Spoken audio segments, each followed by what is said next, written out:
우리 강토를 한반도로 보는 거는 언제 그렇게 되냐면 사실 일본이 간도, 지금 압록강, 두만강 북쪽을 간도라고 하잖아요. 일본이 간도를 1909년에 청나라에 이제 팔아먹고 난 다음에 이제 한반도지, 우리 강역은 고려 조선 강역도 우리가 지금 알고 있는 반도에 같은 강역은 아니에요. 그런데 단재 신초 선생이 이런 말을 해요. 동아시아에는 여러 나라 민족들이 있지만 결국 남는 거는 진화, 중국과 우리다. 그래서 양쪽이 내부가 분열돼 가지고 서로 내부 통일에 바쁠 때면 모르겠지만 내부가 통일돼 있으면 두 나라는 반드시 충돌하게 돼 있다. 그렇게 말하죠. 한국사를 하려면 중국사를 반드시 같이 해야 됩니다. 중국사를 보면은 중국이 이제 한 나라가 있고 한 나라가 전한이 있고 후한이 있는데, 후한 말기에 나라가 약해지면서 위초고, 우리가 삼국지라고 말하는 삼국시대가 전개되잖아요. 그렇게 갈라졌다가 수나라 양제에 의해서 거의 한 300년 훨씬 지나서 통일이 되는데, 수나라 양제가 통일했다는 말을 듣고 그 당시 이제 고구려 임금은 뭐라 그러냐면 수나라가 통일했다. 그러니까 빨리 전쟁 준비하자. 군기를 수선하고 식량을 비축해야 된다 라고 해서 이 중원이 통일됐으니까 고구려와 전쟁할 것이다. 그건 왜 그러냐면 통일된 왕조의 임금을 황제를 천자라고 하잖아요. 마찬가지로 광개토대왕 비문에 보면은 고구려의 시조 추모왕을 천재지자, 하느님의 아들, 그래서 천자와 자자를 따면 천자가 되잖아요. 그러니까 저게 중원을 통일한 천자인데 저게 또 하나 천자가 있는 거예요. 그러니까 한 이제 아시아에 천자가 둘이 있을 수 없으니까 전쟁을 하는 건데요. 그래서 그 당시 이제 중국 사료를 보면은 고구려에서 중원이 통일되니까 그 당시 고구려 영량왕이 수나라에서 사신을 보내오면은 빈 객관에 가둬놨다. 왜냐면 간첩으로 보는 거죠. 그리고 사람들은 몰래 수나라에 보내가지고 당시 쇠뇌라는, 요즘으로 치면 다연발 화살이 있어요. 다연발 총 같은 거. 그 기술자를 돈 주고 빼왔다 해가지고 양쪽이 대등한 관계에서 전쟁 준비를 하고 있는 걸 알 수 있는데요. 우리나라는 이제 김부식이 삼국사기를 쓰면서 거짓말을 썼다기보다는 사실은 쓰면서도 고구려가 황제 국가인데 이 제후 국가로 좀 낮춰가지고 서술한 이제 그런 경향이 있는데요. 고구려는 휘종일관 황제 국가였고, 황제 국가였기 때문에 중원의 통일제국하고 계속 전쟁을 할 수밖에 이제 없었던 거죠. 당태종이 고구려 와가지고 처참하게 패배를 당하죠. 심지어 당태종이 고구려 전쟁하러 갔다가 이번 부상 때문에 세상 떠나는데, 중국 사료는 세 사료에 구당서, 신당서, 자치통감이라는 사료에 당태종이 죽은 이유에 대해서 써 있는데 각자 다 틀려요. 그러니까 단재 신초 선생은 당태종이 고구려 정벌하러 왔다가 결국 그때 입은 상처 때문에 죽었기 때문에 그걸 감추기 위해서 그런 것이다 라고 하는데, 양만춘이라고 안시성주가 나오잖아요. 안시성주는 삼국사기에는 이름이 안 나오는데 조선시대 때 조선 현종 임금 때 윤군수라는 인물이 청나라 초기쯤 될 텐데 그때 이제 사신으로 가다가 그 지역에서 들었다는 거예요. 그러니까 그 이야기는 뭐냐면 그때까지도 당태조 쳐들어온 게 한 640에는 뭐 그 무렵이니까 그때보다 한 1000년 지난 다음에도 그 당시 사람들은 만주 지역의 사람들이 안시성주, 양만춘이 활을 쏴가지고 당태종이 눈을 맞고 결국 그 부상 때문에 죽었다란 말이 계속 구전구전으로 내려왔다는 이야기인데요. 그래서 당태종이 거의 죽을 때쯤 해가지고 만약 위징이 살아있었으면, 위징이 이제 당태종의 신하로서 간쟁을 많이 하는, 이거 하면 안 됩니다라고 하는 그런 신하인데, 위징이 살아있었으면 나보고 고구려 정벌하지 말라고 했을 것이다. 너희들은 고구려 정벌하지 말라라고 유언을 남겼을 정도로 당태종으로서는 아주 고구려와 전쟁하다가 고구려를 침략했다가 패배한 것이 아주 이제 뼈아픈 사건이었죠.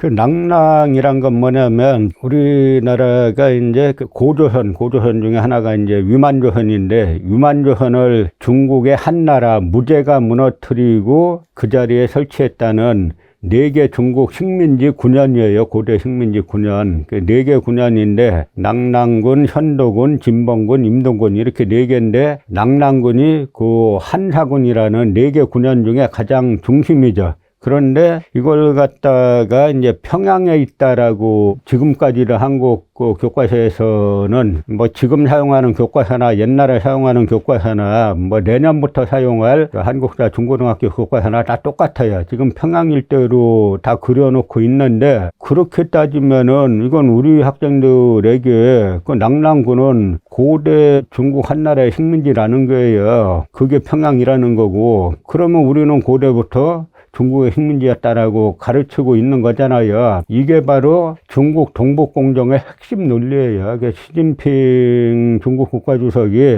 이번 트럼프 당시 대통령을 만나가지고 한국은 역사적으로 중국의 일부였다라고 그 말한 근거가 다 이 낙랑군을 중심으로 해서 한반도 북부는 원래부터 우리 땅이었다라고 주장하는 건데요. 이 낙랑군이 어디 있었냐를 보면은 중국 사료의 그 위치가 나와요. 중국의 후한사라는 책이 있는데 그 주석에 낙랑군은 옛 조선국이다, 요동에 있다, 제요동. 그리고 장자면이라는 곳이 있는데 낙랑군은 군 중에 조금 크고, 그 중에 이제 후한 시절에는 그 군 아래에, 낙랑군 아래에 18개 정도의 그 작은 현들이 있었는데 그 현 중에 하나가 장자면인데, 그 낙랑군 장자면은 어디 있냐면 그 땅이 요동에 있다. 그 중국 사료는 전부 다 요동에 있다라고 말하고 있는데요. 이때의 요동은 지금은 이제 중국의 요동반도로 흐르는 요하라는 강의 동쪽을 요동이라 그러는데, 이 시대의 요동은 그 요하 동쪽이 요동이 아니라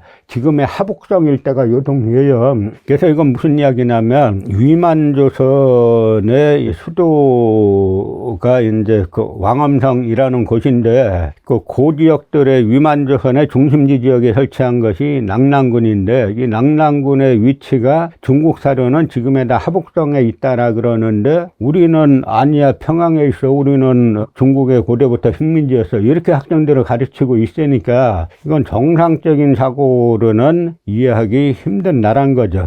그래서 이제 역사 공부하는 사람들은 1945년 8월 15일에 우리 영토는 일부 광복이랬지만 우리의 역사관 정신세계는 여전히 조선 총독부가 지배하고 있다, 이제 그런 비판들을 하고 있는 겁니다.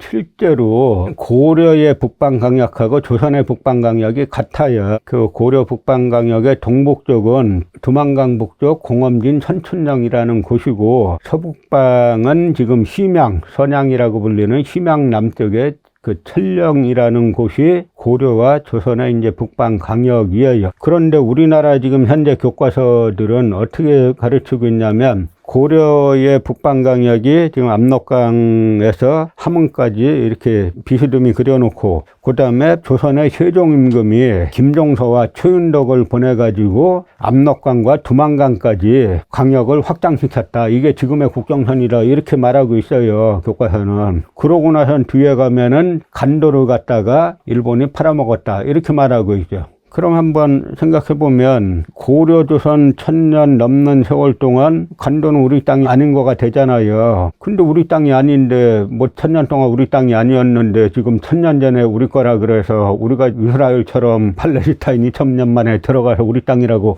주장하는 그런 이야기예요? 그러니까 전혀 앞뒤가 안 맞잖아. 논리가, 역사는 논리가 다 맞아야 되는데 안 맞아요. 그러면 조선은 북방강역을 어떻게 생각했나, 이걸 한번 알아보면 태종실록에 태종임금이 김첨이라는 인물을, 김첨을 사신으로 보내요. 명나라에 사신으로 보낼 때 국경을 다시 획정하기 위해서, 조선은 고려를 계승한 나라잖아요. 그래서 고려 북방강역이 조선의 북방강역인데, 조선도 새로 들어섰고 명나라도 들어섰으니까 이 강역을 다시 한번 확정해야 되겠다라고 해서 김첨이라는 인물을 사신으로 보내서 조선의 북방강역은 공엄진에서부터 심양 남쪽 천령입니다 라고 보낼 때 지도까지 다 첨부해 갖고 보냈다고 태종실록에 나와 있죠. 그랬더니 지금 문제가 뭐냐면, 그러면 압록강 두만강 북쪽이 원래 우리 땅이었단 말이야, 거기는 여진족이 주로 살던 땅이 아닌가, 이런 생각 자연스럽게 들죠. 그래서 어떻게 하냐면 압록강 두만강 북쪽에 여진족들이 한 10개 정도의 큰 부락을 이루고 살았는데, 그 10개 부락의 사람들은 다 조선에 세금을 내고 조선에 벼슬을 받는 조선의 백성들입니다, 신민들입니다 라고 하는 걸 자세하게 써가지고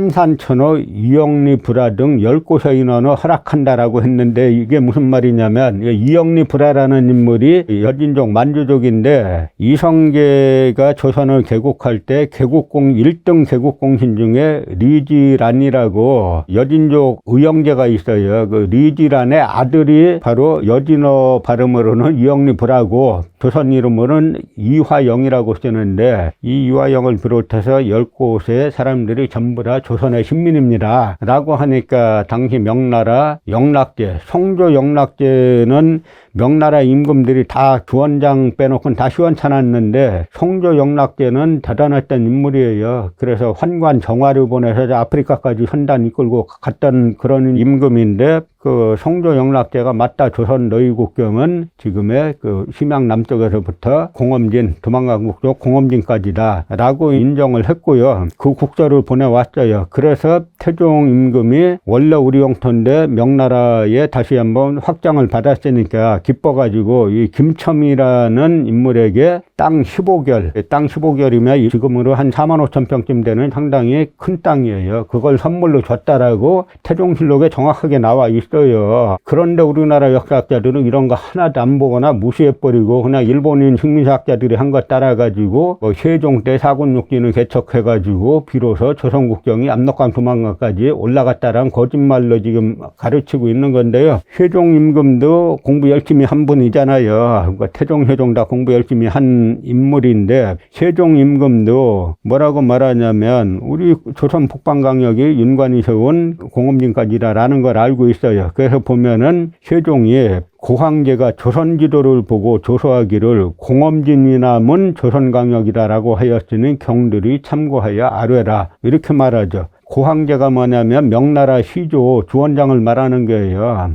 그럼 명나라 시조도 두만강 북쪽 공엄진까지 우리 강역이라고 했다. 세종도 조선 북방강역이 두만강 북쪽 700리 공엄진부터 심양 남쪽 천령까지라는 거를 알고 있었다 하는 이야기인데요. 그래서 세종은 심지어 과거 시험의 마지막이 임금 앞에서 이제 논술 시험 보는 건데 논술 시험에서도 바로 공엄진에 관한 이야기를 시험 교재로 낼 정도로 우리의 북방강역이 공엄진까지란 걸 잘 알고 있었어요. 그래서 세종은 제위 21년에 1439년에 공조참판 최춘을 보내가지고 조선의 강역은 공엄진 이남부터 천령까지다 라고 하는 걸 갖다가 보내왔죠.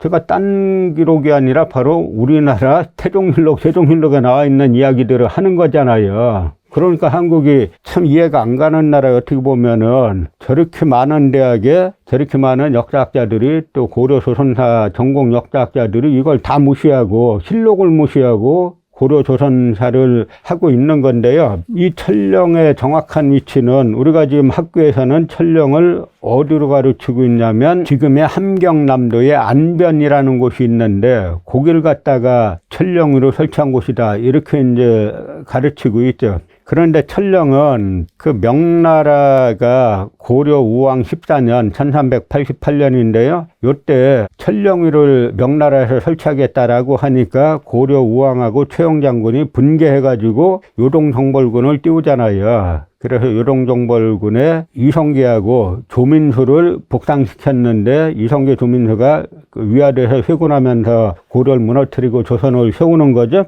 그 역사란 건 상식체계예요. 생각해 보자고요. 지금 함경도 안변의 명나라에서 천령위를 설치해가지고 군사를 조직해서 보내면은 그쪽으로 보내야죠. 함경도로. 군사는 왜 요동 쪽으로 가냐고요. 압록강 북쪽으로. 이거는 서울에 연쇄살인이 발생했는데 수사본부에 급하게 전화가 왔어요. 연쇄살인범이 수원에 나타났습니다. 그러니까 그래요? 하고 수사대 꾸려갖고 수원으로 가는 게 아니라 의정부로 막 달려가는 거예요. 잡겠다고. 앞뒤가 하나도 안 맞잖아요. 그런데 이 천령의 위치에 대해서는 중국의 정사인, 명나라의 정사인, 명나라에서 설치한 거니까 명나라 정사에 어떻게 표현되고 있나가 아주 중요한데요. 명사 지리지에 요동도 주의사사라는 벼슬아치가 있는데 이 사람이 다스리는 여러 지역 중에 하나가 천령위인데 그 명사의 천령위가 뭐라고 되어 있냐면 1300 1388년 이때가 바로 고려 우왕 14년 이때 천령성을 설치했다가 1393년 조선이 건국한 다음 해에 옛 운주로 옮겼다. 운주가 어디냐면 현재 심양 북쪽에 천령시가 있어요. 그 천령시에 운주구가 있어요. 거기로 옮겼다는 겁니다. 천령은 서쪽에 요하가 있고 요하가 어디입니까? 지금 요동반도를 쭉 가로지르는 강이 요하죠. 그러니까 천령은 이 지구가 골백번 바뀌어도 지금의 함경도 안변이 될 수는 없는 거예요. 천령 서쪽에 요하라는 요동반도 흐르는 강이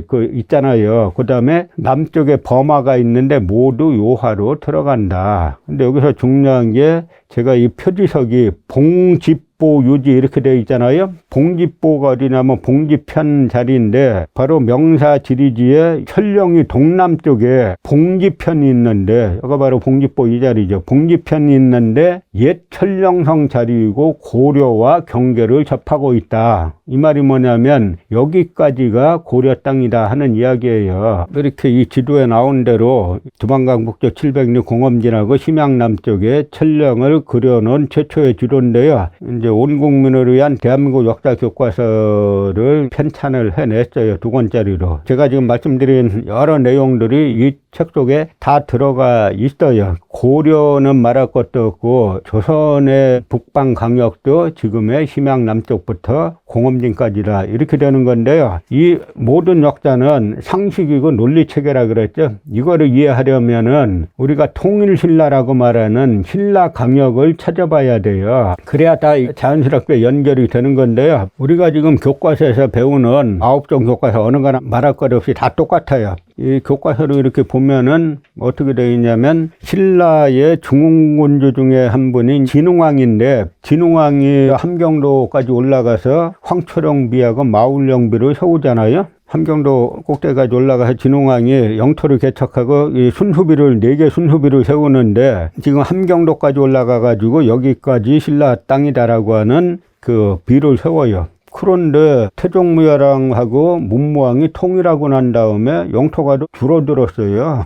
이게 말이 되냐는 이야기죠. 통일하기 전에 영토보다 통일하고 난 다음에 영토가 줄어들었어요. 그러면 신라 사람들이 이 통일전쟁 과정에서 얼마나 많은 사람들이 죽었습니까? 그럼 신라 사람들이 불만이 무지하게 많죠. 기껏 전쟁해놓고 나서 영토는 더 줄어들고 이게 통일이야? 이렇게 되죠. 이 모든 게 말이 안 되는 얘기들을 갖다 교과서에서 하고 있는 건데요. 이걸 이해하려면은 지금 고구려하고 백제를 멸망시키고 난 다음에 당태종무열왕 김춘추가 왕이 되기 전에 자기 아들까지 김문왕까지 데리고 당나라 서안을 갑니다. 가서 당태종을 만나는데 당태종이 때 고구려 정벌 실패해가지고 아주 이제 의기소침해 있을 때예요. 이때 문무왕이 와가지고 우리하고 같이 신당연합군을 조직해서 백제하고 고구려를 정벌합시다라고 하니까 당태종이 기뻐가지고 그래 그러면 백제 고구려를 멸망시키고 나면은 백제 땅 전부하고 고구려 평양 이남 땅은 신라에게 주겠다 이렇게 말해요. 근데 여기서 문제가 되는 게 고구려 평양이 어디냐 하는 거죠.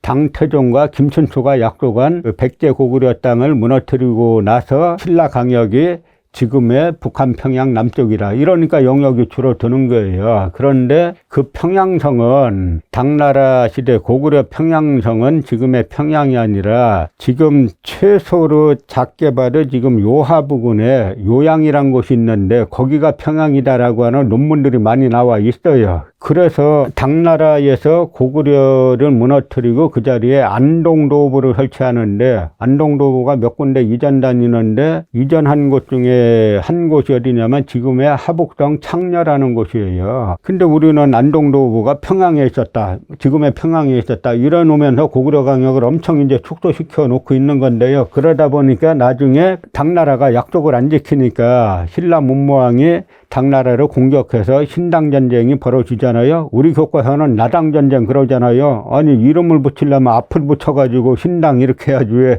나라 이름 뒤를 붙여가지고 나당전쟁 이렇게 하냐고요. 잘못된 거죠. 그래서 신당전쟁의 승부수가 어디냐면은 그 매소성이라는 곳에서 매소성 전투에서 신라가 이기면서 비로소 당나라가 쫓겨나게 되는데, 그 매소성을 어디라고 보고 있냐면 지금의 한국 역사학계에서는 그 매소성을 경기도 연천의 대전리 산성이 매소성이라는 거예요. 요게 대전리 산성의 지도인데요. 여기 저희가 답사 가보면은 2,000명 주둔하기도 힘들어요. 그런데 이 매소성 전투에 대한 기록은 어떻게 되어 있냐면 삼국사기 신라 문무왕 15년 675년도에 당나라 이근행이 군사 20만을 이끌고 매소성에 주둔했다. 그러니까 매소성은 20만 군사가 주둔할 수 있는 자리죠. 우리 군사 신라가 공격하여 내쫓고 전마, 말, 군마 3,800필을 획득하고 남은 병장기도 그 정도였다. 그러니까 매소성을 비정하려면 최소한 당나라 군사 20명하고 말 38,000필, 33,380필인데 뭐 전투 중에 죽은 말도 있을 테니까 4만 필은 되겠죠.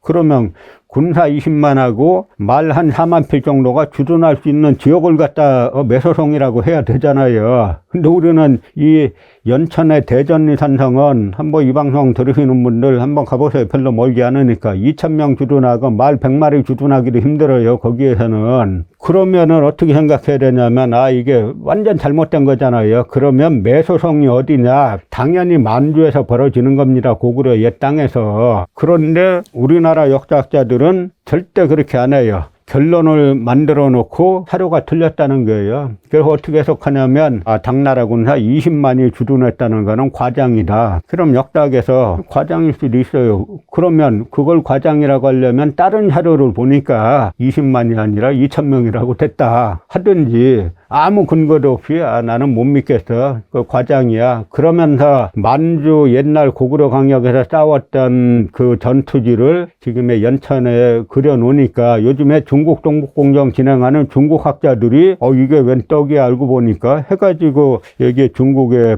백은흥이라는 학자가 이제는 한국의 식민사학자고 이 중국의 동북공정하는 학자들하고 한 몸이 돼가지고 우리 역사를 난도질하고 있는 건데요. 이야기들이 다 뭐냐면 통일신라의 북방 강역은 지금의 만주 상당 부분을 차지한 거예요. 그걸 어떻게 하냐면 제가 지금 말씀드리는 거는 내 생각을 말하는 게 아니라 옛날 사료에 있는 걸 말씀드리는 거예요. 신라의 최치원이 진성여왕의 명을 받아가지고 당나라에 보낸 국서가 있어요. 그 국서에 뭐라 그러냐면 신라 강토는 고죽국과 이웃하고 있습니다. 이 고죽국이 어디냐면 그 고구려 강역이잖아요. 수나라 배구가 고구려는 본래 고죽국 땅입니다 라고 하는데 거기까지가 신라, 통일신라의 강역이다. 저희는 대한민국 역사 교과서에서 통일신라라고 표현 안 하고 대신라라고 표현했는데, 왜냐면 이제 발해가 들어서니까 발해도 발해라고 표현 안 하고 대진이라고 표현했어요. 이 발해는 당나라에서 붙여준 이름이고 대조용이 스스로 지은 이름은 대진국이에요. 그래서 대진이라고 표현했는데 신라 강역은 지금의 고죽국까지입니다. 그러니까 고구려 땅을 거의 다 차지했다라고 하는 거죠. 그래야 다 맞잖아요, 여기들이. 그런데 나중에 발해가 들어서니까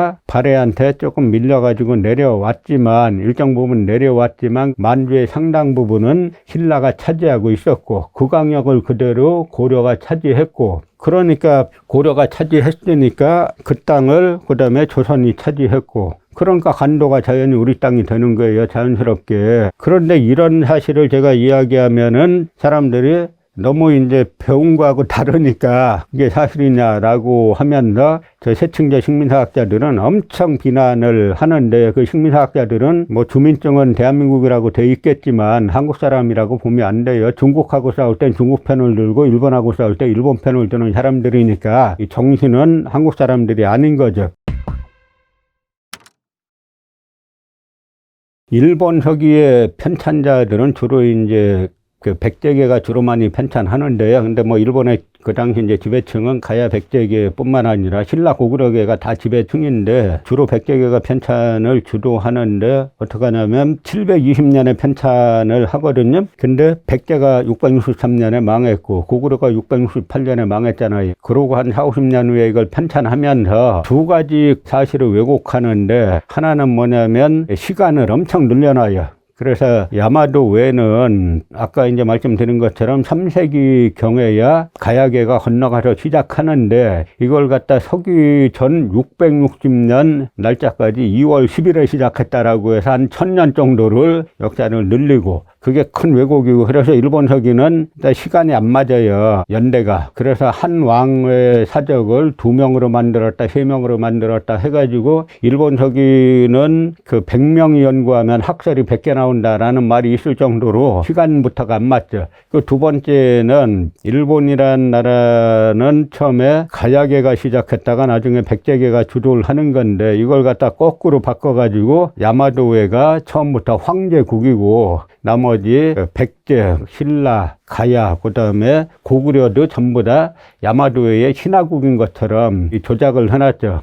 거꾸로. 이게 왜냐면 일본 입장에서는 뭐 이해할 수 있는 게 자기 본국이다 망했잖아요. 우리만 남아있다. 그래서 나중에 우리가 힘을 길러가지고 본국을 다시 뭐 살리든지 어떻게 하든지 그건 나중 얘기지만 우리만 남아있으니까 우리가 비록 제후국이었고 그러니까 한 집안으로 따지면 지손이지만 우리를 종손으로 바꿔가지고 우리가 원래부터 황제국이었던 것처럼 역사를 조작해야 되겠다라고 해서 조작을 하는데 메이지 명치시대 때 일본 식민사학자들이 그 기록을 가지고 마치 한반도 남부에 임날본부설이 있었던 것처럼 막 이제 조작을 했고 그래서 일본이 근대의 조선을 대한제국을 침략하는 것은 침략이 아니라 고대사의 복원이라는 거예요. 그런 논리로 한반도 남부에 뭐 임날본부가 있었다는 등 하는 식으로 이제 조작 왜곡을 했는데 문제는 지금 이 나라의 역사학계가 해방 80년이 되는 지금까지도 일본의 식민사관을 추종하면서 역사를 같이 일본인들과 같이 왜곡하기 때문에 얼마 전에 이제 가야 고분군을 유네스코 등재 신청했잖아요. 이제 그러면서 한국의 국가기관인 문화재청, 지금은 국가유산청으로 이름을 바꿨는데 여기에서 심지어 전북 남원을 갖다가 고대 야마도의 식민지인 김운국